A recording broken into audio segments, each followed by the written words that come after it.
The text message glowed on her phone screen like a poisonous spider. I stared at it, my coffee mug frozen halfway to my lips as the ground shifted beneath my feet. Last night was incredible. I can still taste you. Same time Thursday. Liam's working late again. My brother's name sat above the message. Eric, my little brother.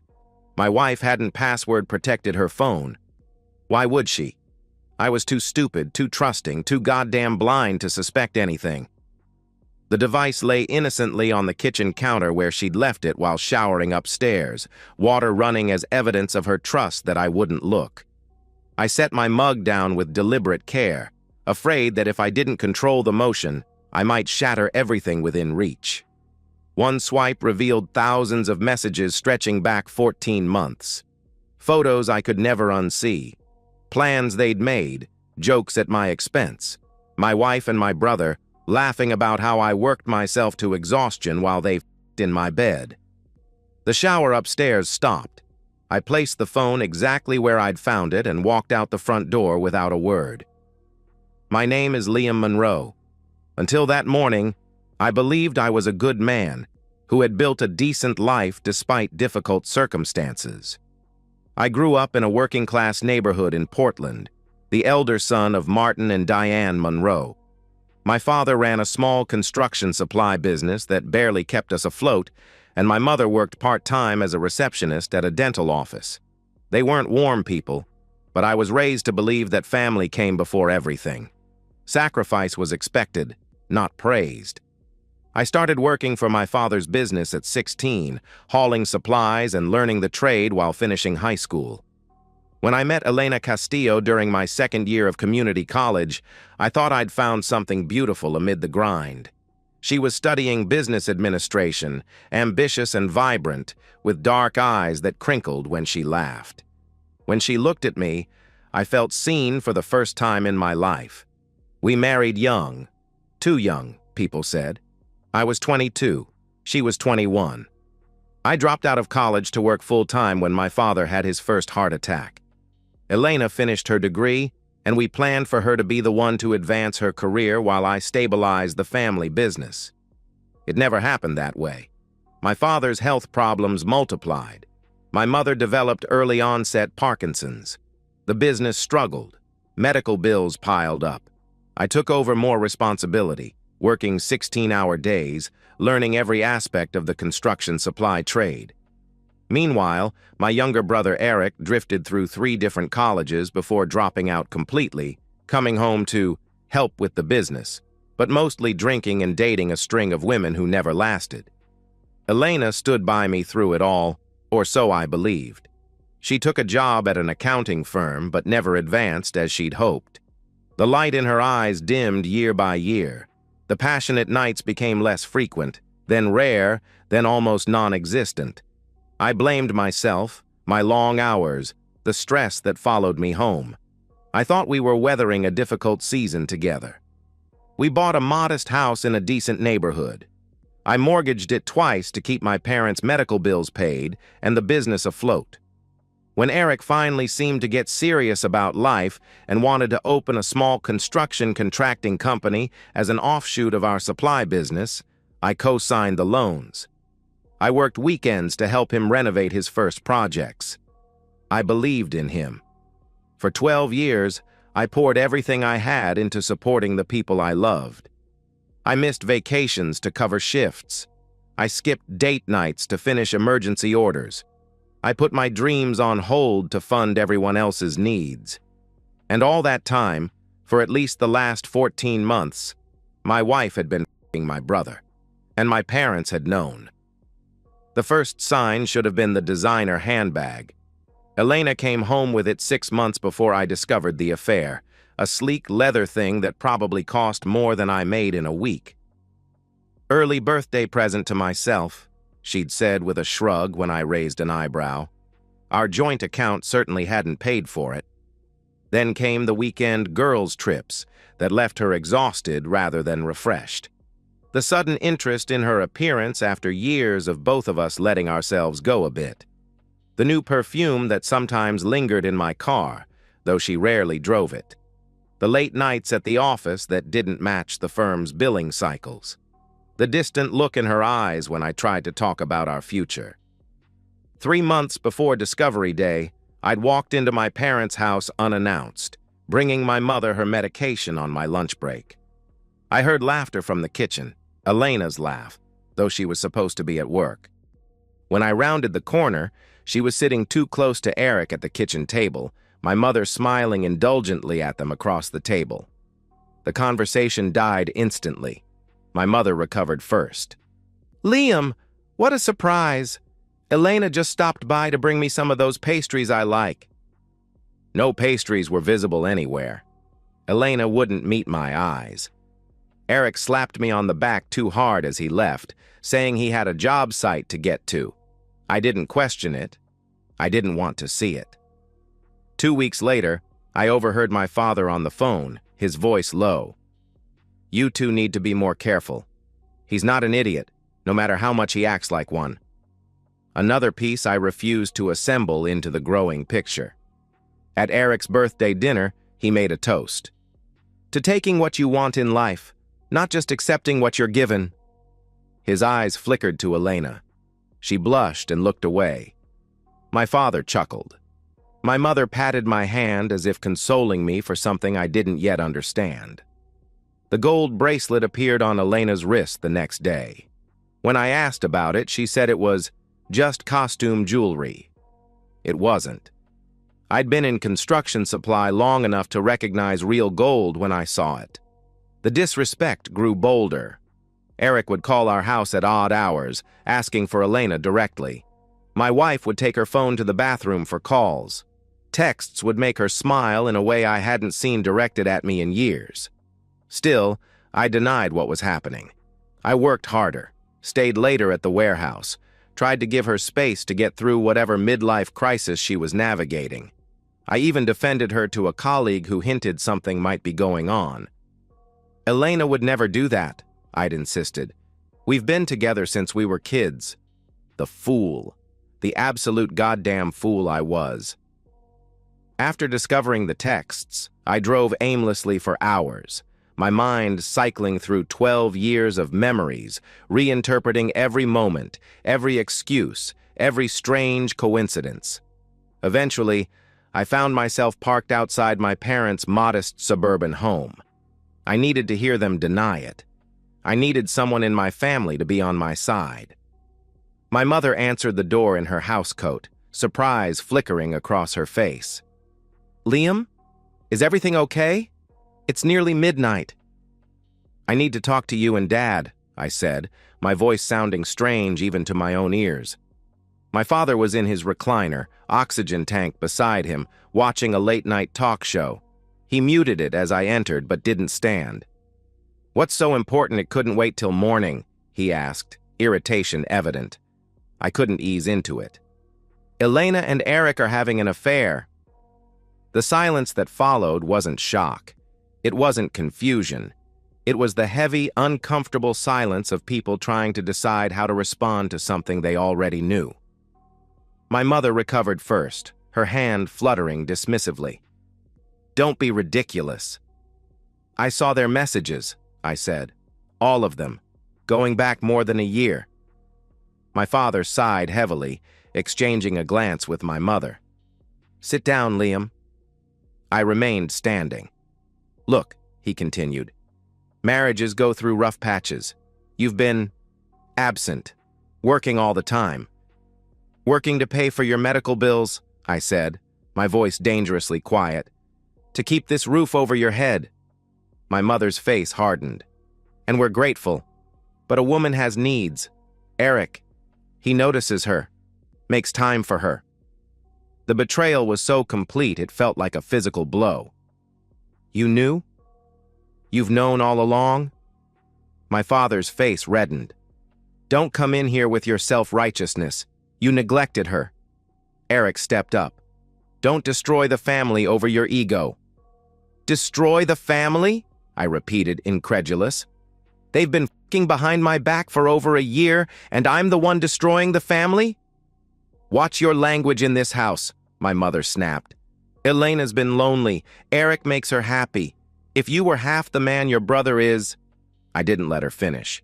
"They've been meeting here, haven't they? In your house? While I work to pay your bills?" Their silence was confirmation enough. "Liam," my father finally said, his voice softening in a way that made my skin crawl. "Sometimes these things happen. The important thing is to keep the family together. Eric's business is finally taking off. He can support Elena properly now." "Support her? With my money? With the loans I co-signed?" "It's done, Liam," my mother said with finality. "Elena's made her choice. Don't make this uglier than it needs to be. You've always been the practical one. Be practical now." In that moment, looking at these people who had raised me, who had taught me that family came first, who had accepted my sacrifices while betraying me in the most fundamental way possible, something inside me broke, and something else, something cold and calculating, took its place. "You're right," I said quietly. "I've always been practical." Relief washed over their faces, so confident were they in their control over me. My father nodded approvingly. "That's my boy. We'll all get through this. You'll move on. Find someone else eventually." I smiled, a small, tight expression that didn't reach my eyes. "Yes, we'll all get exactly what we deserve." As I walked out of their house that night, I knew with complete clarity that I would never be their obedient son again. The dutiful brother, the devoted husband, those men were dead. What remained was something far more dangerous, a man with nothing left to lose. I returned home after midnight. Elena was waiting up, pretending to read a book in bed. Her phone was nowhere in sight, probably hidden now, password protected. "Where have you been?" she asked, concern expertly feigned. I was worried. "Just driving," I said. "Needed to clear my head. Work stress." She nodded sympathetically, reaching out to touch my arm. I forced myself not to flinch. "You work too hard," she said, and I heard the hidden meaning now.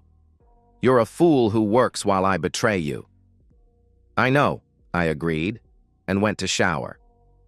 That night, I lay beside her, staring at the ceiling, feeling her warmth inches away from me, warmth she had shared with my brother, perhaps just days earlier in this very bed. I didn't sleep. I planned. The next morning, I called in sick to work for the first time in 3 years. As soon as Elena left for her office, I began my research. I needed to understand exactly what I was dealing with before I made my move. First, I hired a private investigator named Reyes, a hard-faced woman with ex-military efficiency who came highly recommended for divorce cases. I paid her retainer in cash. "I need everything," I told her. "Photos, videos, financial records, anything showing the duration and extent of their relationship. And I need evidence of who knew about it." Next, I visited a divorce attorney, Marcus Hernandez, known for representing men in high-conflict divorces. I laid out what I knew, and he nodded grimly. "Oregon is a no-fault divorce state," he explained, "but evidence of adultery can impact property division and spousal support, especially if there's financial misconduct. We need to document everything." I provided him with access to all our financial records. The picture that emerged over the next 2 weeks was more damning than even I had imagined. Eric hadn't just been sleeping with my wife. He'd been systematically siphoning money from his business, the business I'd helped build and finance. The designer clothes, the jewelry, weekend getaways, all funded with money that should have gone back into the company where I was a silent partner and loan guarantor.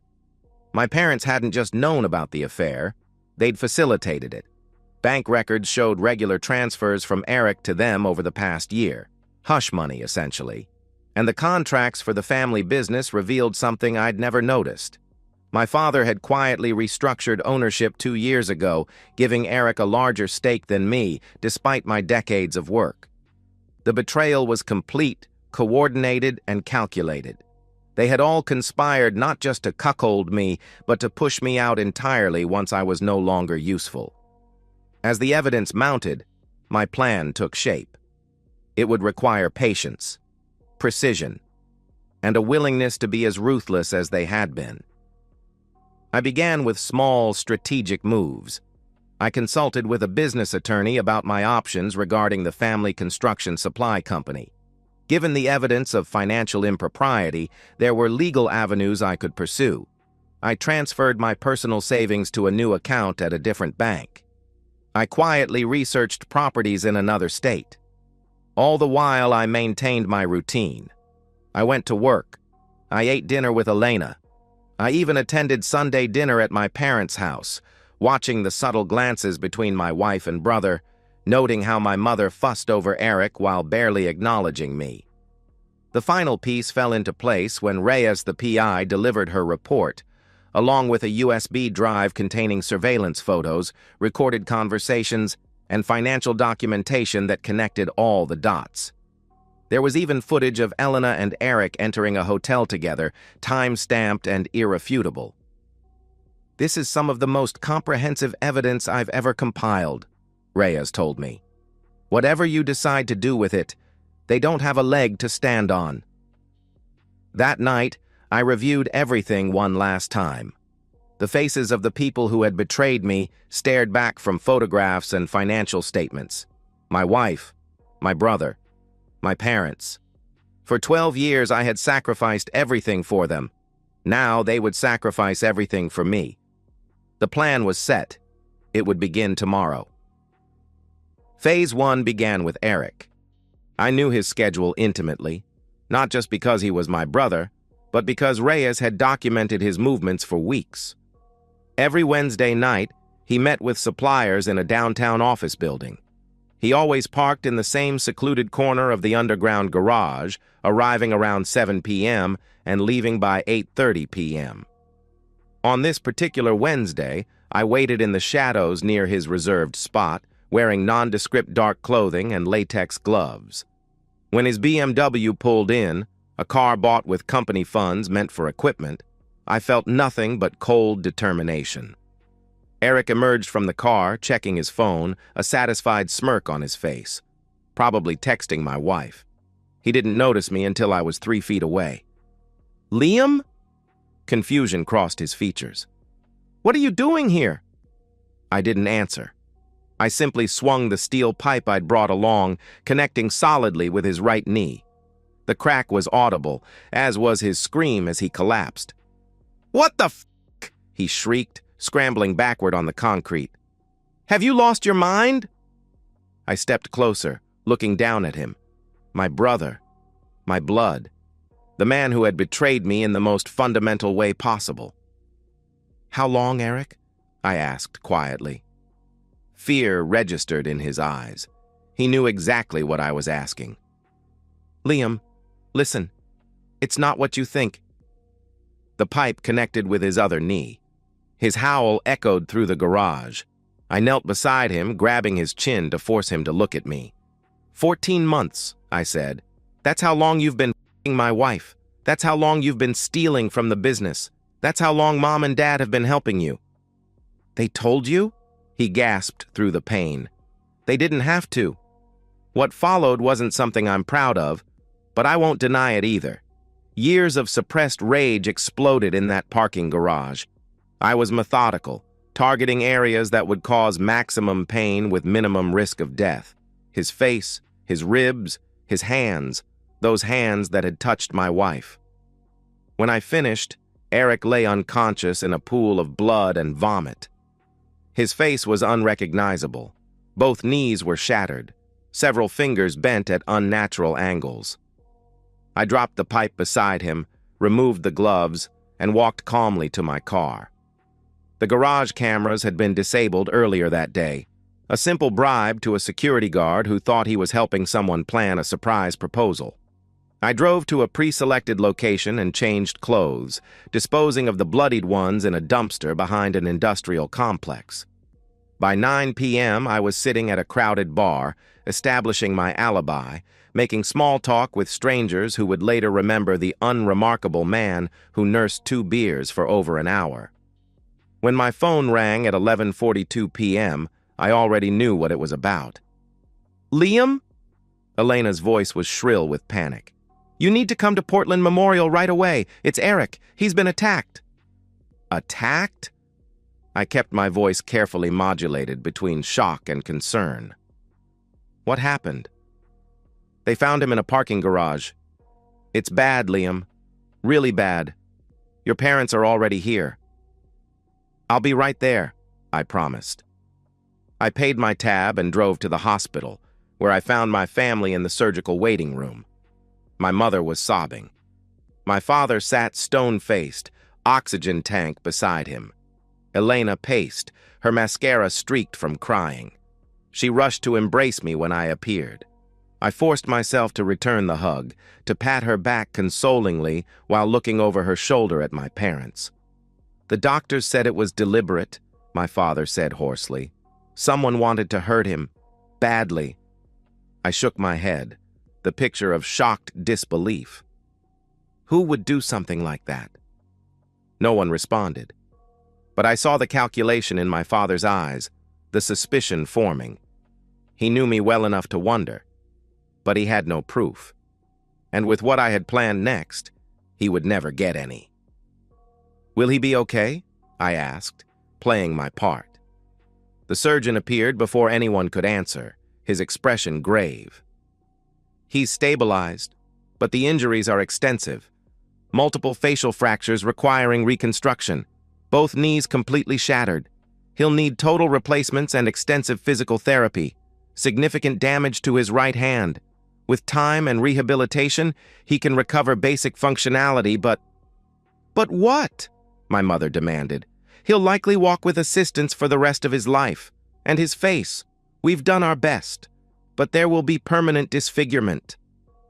My mother collapsed into fresh sobs. My father's face aged 10 years in that moment. Elena stared at the surgeon in horror. And I stood there, feeling nothing but the cool satisfaction of Phase 1's completion. "When can we see him?" I asked. "He's heavily sedated.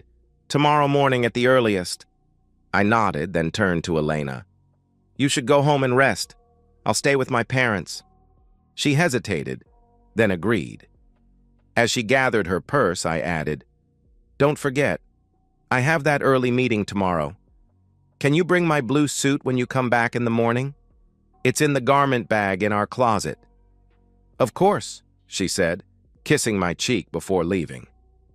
There was no early meeting, but there was a garment bag in our closet, one that now contained all the evidence I'd compiled, including the PI's report, financial records, and surveillance photos of her and Eric together. By sending her home alone, I'd given her the opportunity to discover it. And when she did, Phase 2 would begin. I spent that night in uncomfortable hospital chairs with my parents, playing the role of the concerned brother. Neither of them slept. Neither did I, though for different reasons. Around 6 a.m., my phone vibrated with a text from Elena. "We need to talk. Coming to the hospital now." She'd found the evidence. Good.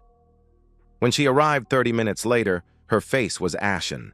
She wasn't carrying my blue suit. Our eyes met across the waiting room, and I saw the fear there. The knowledge that she'd been caught, that everything was about to come crashing down. "Liam," she began, voice trembling, "can we talk privately?"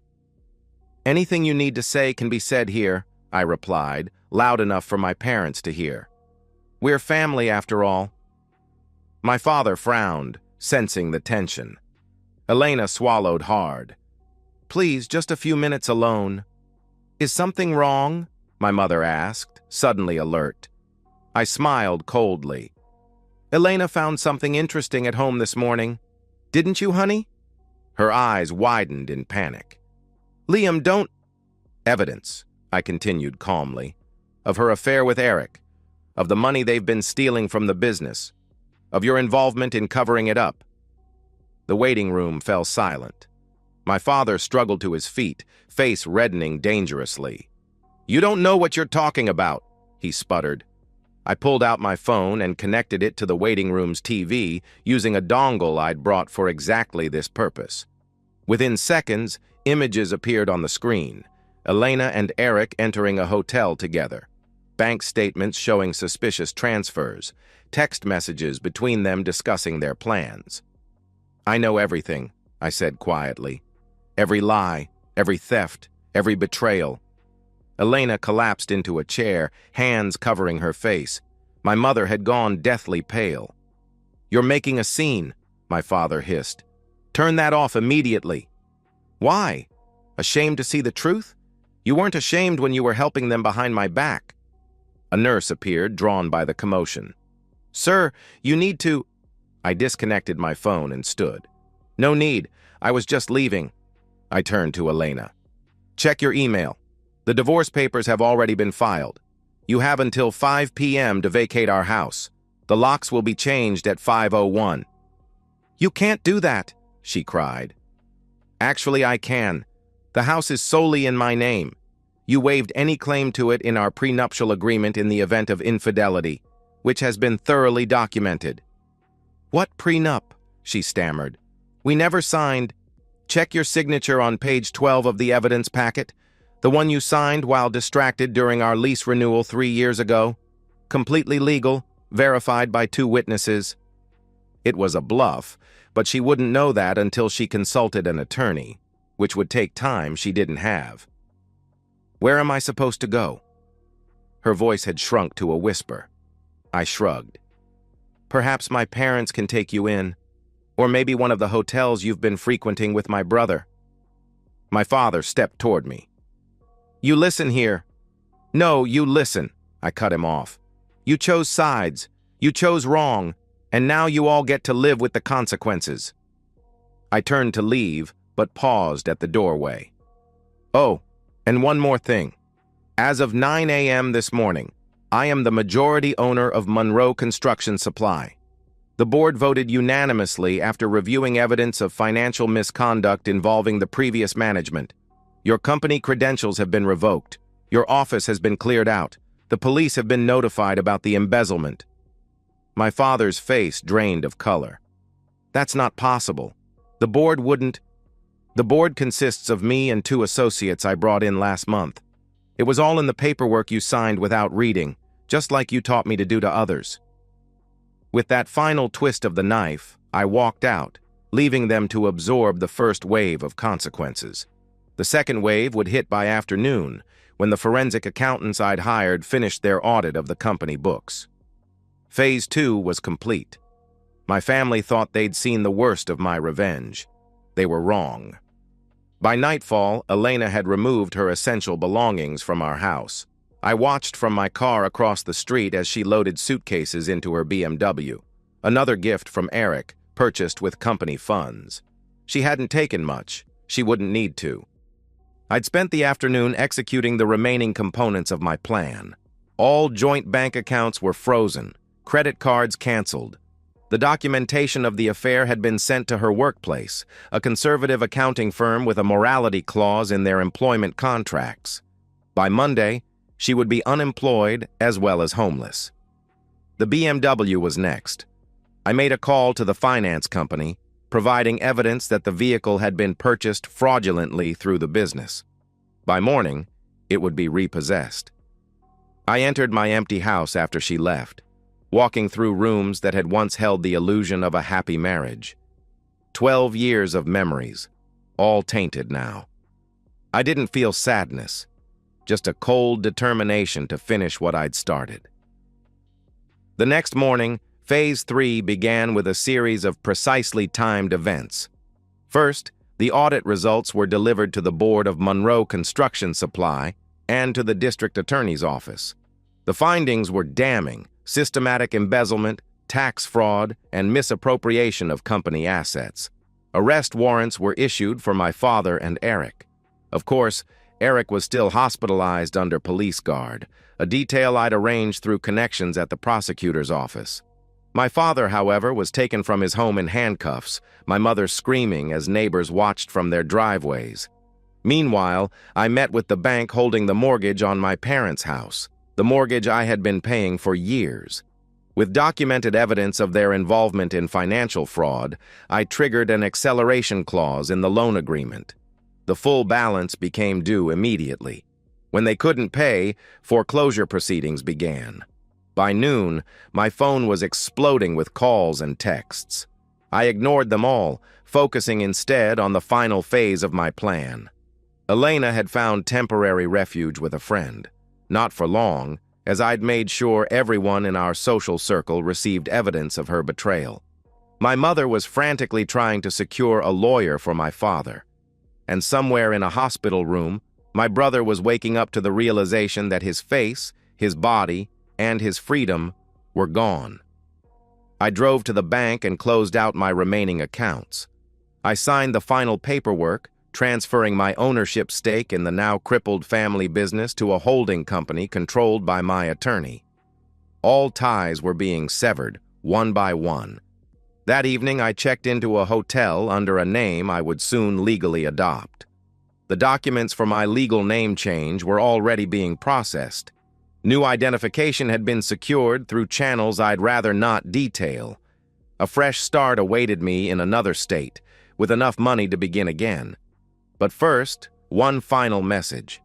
I'd written it weeks earlier, revising it countless times until every word was perfect. A single sheet of high-quality paper, handwritten in my unmistakable script. You all taught me blood is thicker than water. You forgot to mention it drowns you when poisoned. I mailed it to my parents' home, the home they would soon lose, from the hotel's front desk.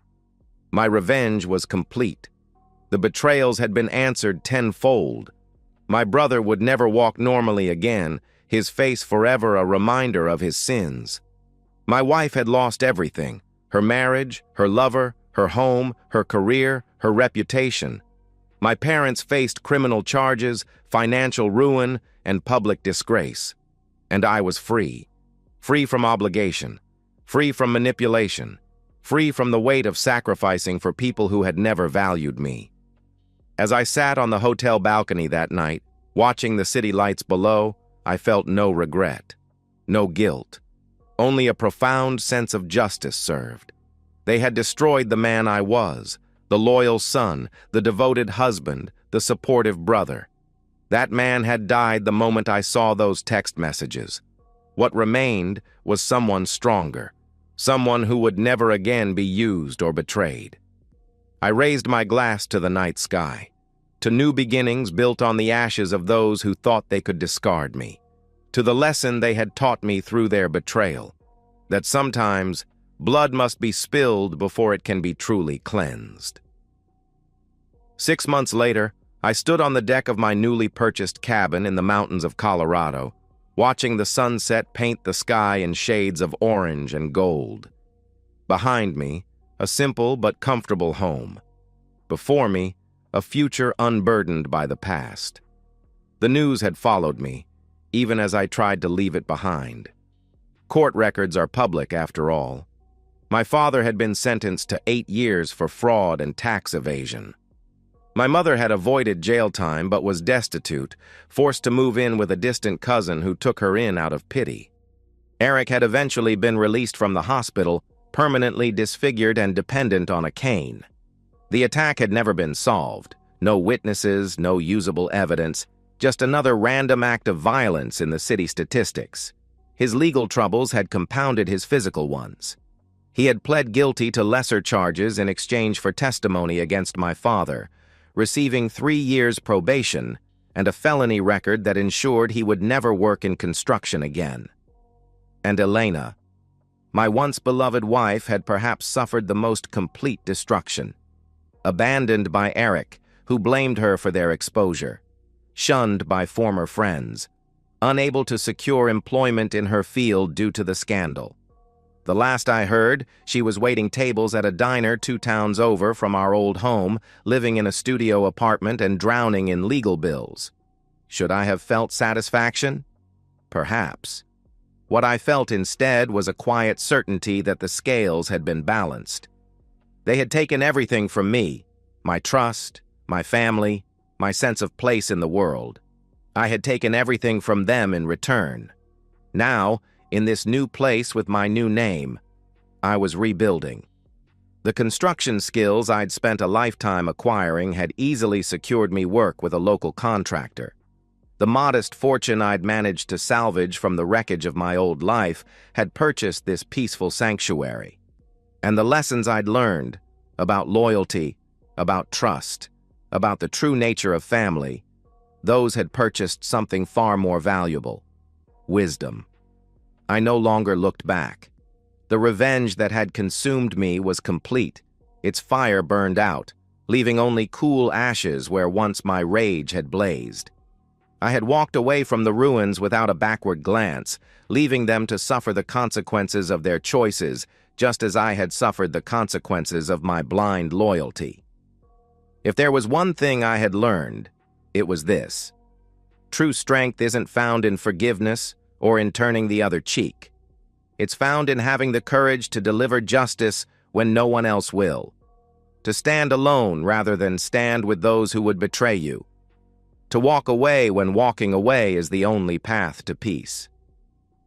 As darkness fell over the mountains, I raised a glass to the memory of the man I once was, the loyal fool who had sacrificed everything for people who had sacrificed nothing for him. That man was gone forever, replaced by someone wiser, harder, and infinitely more free. Blood may be thicker than water, but neither can wash away the stain of betrayal. Only justice can do that. And justice, as I had learned, is sometimes best served cold, calculated, and complete. I had served it well, and now, finally, I could rest. And so, we've reached the end of today's story. Was it what you expected, or did it take a twist you didn't see coming? I'm curious to hear your thoughts. Share them in the comments below, and let's get a conversation going. If this story kept you hooked, make sure to hit that like button. And if you're new here or just haven't subscribed yet, now's the perfect time to join our community. I bring you fresh, captivating stories every day, so click that subscribe button and turn on notifications so you never miss out. Thanks for watching, and I'll see you in the next one.